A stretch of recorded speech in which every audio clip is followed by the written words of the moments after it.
I was just looking at some of what Revolving Door Project has like on Instagram, like talking about Lisa Monaco, who's deputy AG, and like Jonathan Sue, who represented like a Trump supporting child molester, George Nader, if people remember that. And it's interesting because they're like, that's a woman and like a man of color, which is cool, but also can they not be corporate lawyers who also represent evil people? Like, we need backgrounds that are broader than just that. So yeah, I don't know. Are there people who you're like, Revolving Door Project has been like, this person needs to go because they're like, they're going to drag us down? Yeah. So I love how you articulated that just there, as far as like, you know, you bring in a horrible corporate lawyer who has like, you know, helped big oil to silence people, but they happen to be a woman of color. Or you bring in like, you know, the whole sort of like, you know, co-opting of a diversity narrative, which is legitimately important, but without just discussing diversity of background, diversity of viewpoints, diversity of ideology, and so on. Just purely having like, you know, people of different bodies. As far as people who we're especially focused on as being really bad news, the top answer has to be Merrick Garland. It's really difficult to overstate just how important the Justice Department is, because the Justice Department basically litigates on behalf of every other part of the federal government, right? So essentially, if the bad guys control justice, they have this incredible choke point around everything else that the government could do, which would actually be good.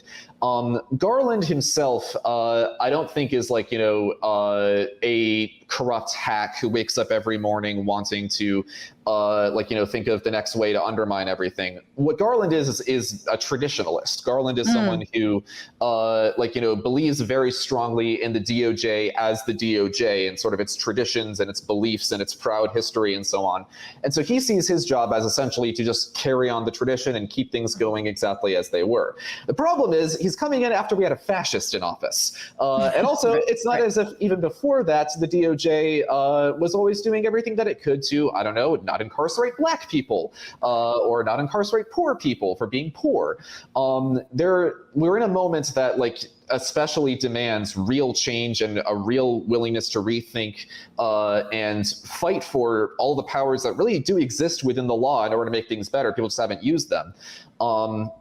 And moreover, that's like, you know, coming on the heels of this rising far-right extremism.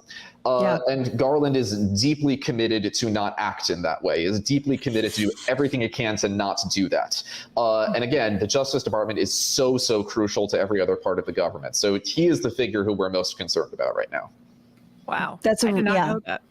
No, and yeah, and you kind of like, he's such a sleeper, like Merrick Garland, because, and yet Merrick Garland is such a good emblem of why middle of the road, mealy-mouthed politicians and like officials are useless at this point and this stage in our democracy, because Merrick Garland was Obama's centrist pick for the Supreme Court. That even him, as you're saying, the traditionalist, was completely blocked by a like runaway, you know, like a right-wing movement that is the Republican Party. And it was Merrick Garland, as if, and so he's been sort of built up, I think, in the mind of liberals and Democrats and even progressives as like, well, he must be actually really good. It's like, no, he's not. Yeah, he's professionally bland, you know. His greatest strength is that he doesn't draw attention to himself, which is exactly the opposite of what you need right now.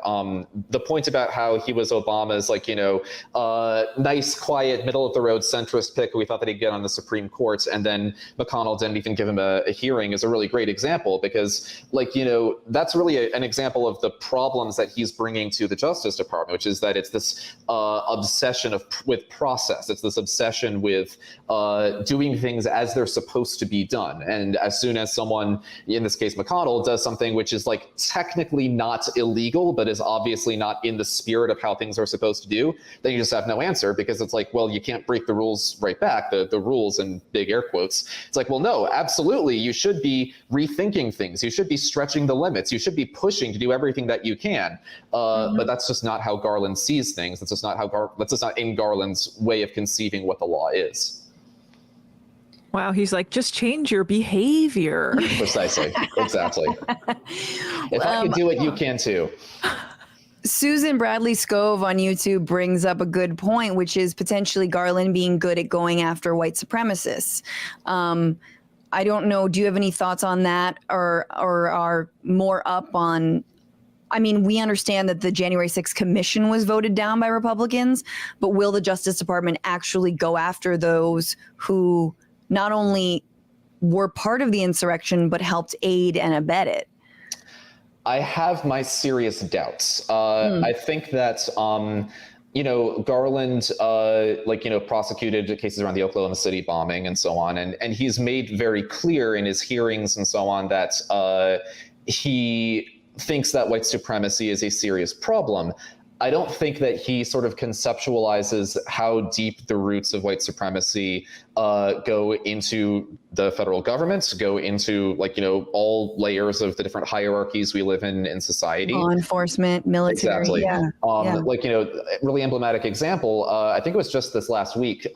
His Justice Department was pushing a judge to drop a lawsuit against Donald Trump and Bill Barr over when they tear gassed protesters at the Black Lives Matter protests last year, essentially because he was saying it would set a terrible precedent to be holding a president to legal account for something that he did in order to make the space safe for himself, even though he was tear gassing peaceful protesters in order to take a photo with a Bible upside down. So again, it's he thinks that he probably thinks white supremacy is a bad concept. I'm sure he is not a KKK member or anything like that. Sure. He's not really willing to look at the depth of the problem. Have you become a patron yet? Patreon.com/Bitchuation Room is where you can directly support this show and help me make it sustainable so that I can do more of what I do best, doing this.